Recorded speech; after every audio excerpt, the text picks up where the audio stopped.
दोस्तों, तस्बीह एक ऐसा अमल है जो दुनिया भर के मुसलमान करते हैं। कुछ मुसलमान हर नमाज के बाद करते हैं और कुछ मुसलमान उठते बैठते चलते फिरते ये अमल सरअंजाम देते हैं। कहा जाता है कि ये अल्लाह और उसके इंसान के दरमियान एक रूहानी रिश्ता है।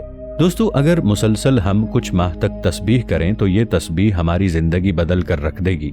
तस्बीह की इब्तिदा का अमल इस्लाम फैलने के साथ ही शुरू हुआ था।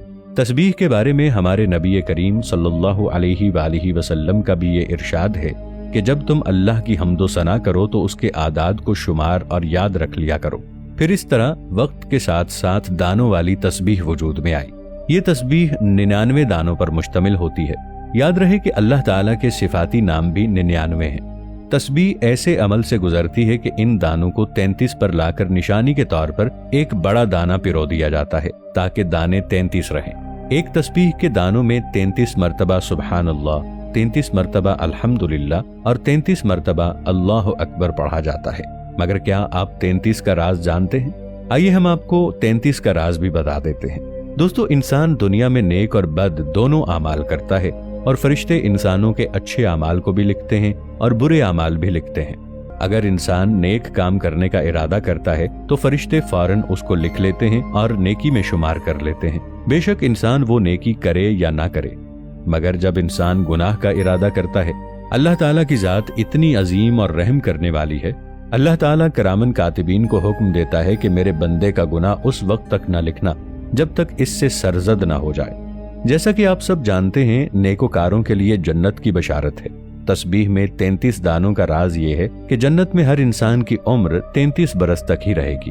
दोस्तों, अगर तस्बीह को रूहानी और साइंसी नजरिए से देखा जाए तो ये एक ऐसा अमल है जिससे इंसान सरतपा दिमागी और जिस्मानी तौर पर अल्लाह ताला से जुड़ा हुआ होता है और इसका मुसलसल अमल करने से इंसान के जहन से परागंदा सोचें मिट जाती हैं और इंसान का दिल किसी रोशन चिराग की तरह मुनव्वर हो जाता है।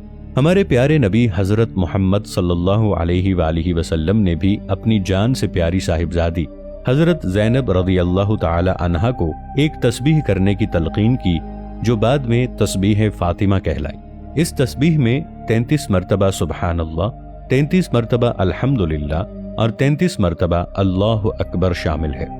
और रसूलुल्लाह सल्लल्लाहु अलैहि वसल्लम ने फरमाया कि इस तस्बीह को हर फर्ज और नफिल नमाज के बाद पढ़ना मुस्तहब है। अगर कोई इंसान ऐसा अमल करेगा, खुसूसन नमाज फज्र के बाद, तो अल्लाह ताला उसे जन्नत में आला मकाम अता करेगा। मगर जैसा कि आप जानते हैं कि अल्लाह ताला ने इंसान को दीन और दुनिया दोनों को साथ लेकर चलने के लिए कहा है। कुरान मजीद में इरशाद बारी ताला है, ये किताब मोमिनीन के लिए हिदायत का जरिया है।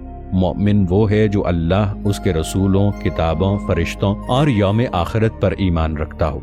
अल्लाह रब्बुल इज़्ज़त ने कुरान पाक में फलाह पाने वाले मोमिनीन के बारे में कहा है कि बेशक ईमान वाले कामयाब हो गए। ये इरशाद मोमिनीन के लिए हुआ है कि मुराद को पहुंचने वाले यानी कामयाबी पाने वाले हैं, और असल कामयाबी तो जन्नत का हासिल करना है। जो अपनी नमाज में खुशू व खुजू करने वाले हैं, यानी उनके दिलों में खौफ होता है और उनके आज़ा साकिन होते हैं। जब वो अपने रब को याद करते हैं, उसकी तस्बीह बयान करते हैं, दिल अल्लाह की जानिब झुका होता है। वो जो फजूल बात से मुंह फेरने वाले हैं और वो ज़कात देते हैं, अल्लाह की राह में गरीबों, मिस्कीनों यानी हकदारों को देकर अपना माल पाक करते हैं। अल्लाह ताला की तस्बीह करने वाले मोमिन खयानत नहीं करते, अपने वादे पूरे करते हैं। बेशक उनके वो वादे खालिक के साथ हों या मखलूक के साथ, एहसन तरीके से निभाते हैं। परहेजगार मोमिनीन के बारे में ये भी इरशाद हुआ है कि वो रात के आखिरी हिस्से में बख्शिश मांगते हैं, यानी वो रातों की नींद कुर्बान करके अपने रब से बख्शिश का सवाल करते हैं। इसके बरअक्स जालिम लोग उसी से नुकसान की तरफ जाएंगे। क्या आप कुरान मजीद से जो हुरूफ या आयात तस्बीह या विर्द करने के लिए इस्तेमाल करते हैं? अगर देखा जाए तो कुरान मजीद हर्फ बहर्फ जरिया हिदायत और नजात है। बदकिस्मती से हम कुरान मजीद से विर्दो वज़ाइफ और तस्बीहात को हासिल कर लेते हैं, मगर हम कभी कुरान मजीद को तर्जमे के साथ समझ कर नहीं पढ़ते।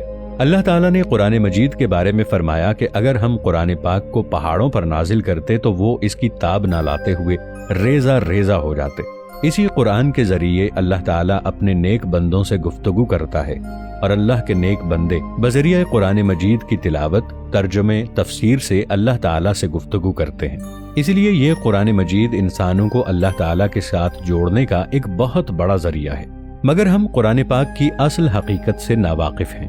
اللہ تبارک و تعالیٰ نے ساری کائنات بنائی اور اشرف المخلوقات انسان کو بنایا ہے۔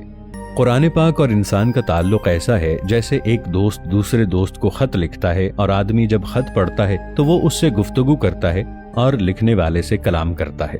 اسی لیے اللہ تعالیٰ نے ارشاد فرمایا، اے انسانوں، میں نے یہ قرآن پاک اپنے پیارے محبوب حضرت محمد صلی اللہ علیہ وآلہ وسلم کی معرفت تمہاری ہدایت کے لیے نازل فرمایا ہے۔ یہ میری کتاب بھی تم سے باتیں کرتی ہے۔ اللہ تعالیٰ نے قرآن مجید میں محبوب پاک کو بھی ہادی بنا کر بھیجا ہے۔ قرآن پاک جب انسان کی رہنمائی کے لیے نازل ہوا تو قرآن پاک انسان کا مقام بتاتا ہے۔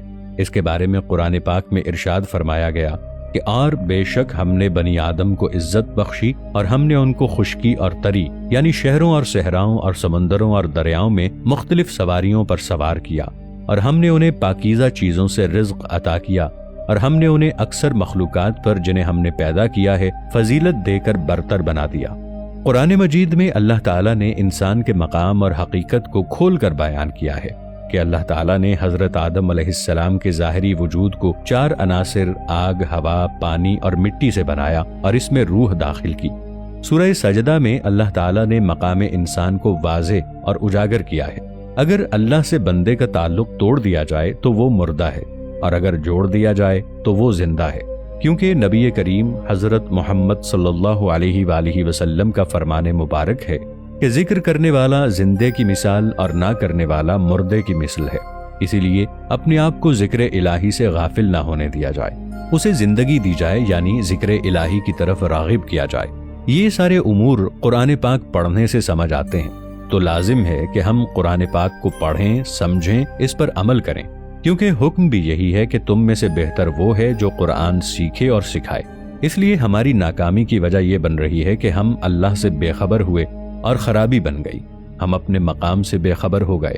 اور اللہ تعالیٰ قرآن پاک میں ارشاد فرماتا ہے، اور ان لوگوں کی طرح نہ ہو جاؤ جو اللہ کو بھلا بیٹھے، پھر اللہ نے ان کی جانوں کو ہی ان سے بھلا دیا کہ وہ اپنی جانوں کے لیے ہی کچھ بھلائی آگے بھیج دیتے، وہی لوگ نافرمان ہیں۔